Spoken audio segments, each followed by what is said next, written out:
Flas, ta a ndryshon njeriu në këtë format? Po, shumë. Bëhet më mirë apo më i keq? Atëre, njeriu bërë më të mirë apo më të këqij? E do nga mua. Po filloj. Po filloj unë.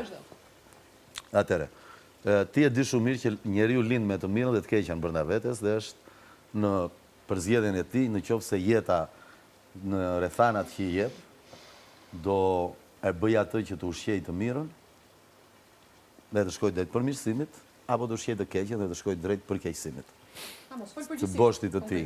Po prit se do shkoj dhe aty. Ju li folin 10 minuta, ti s'mërzita. Jo, pyetja është dhe më direkt. Dhe jam asë bëj shaka. Dhe bëj shaka të mund për të thash tani për Julin.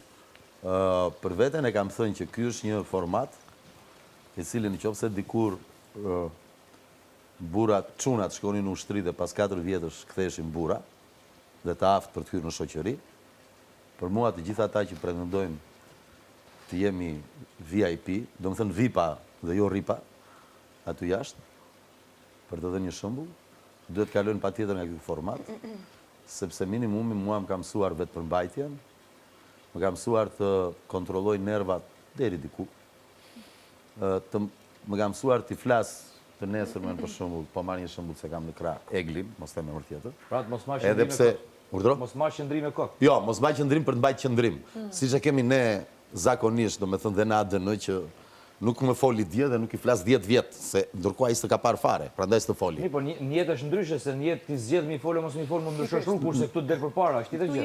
Janë dy gjëra krejt ndryshme.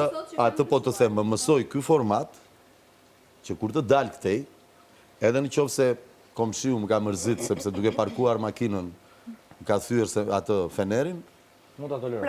Ki flas sërish. E kupton? Po do t'i flisje deri në Në asnjë mënyrë.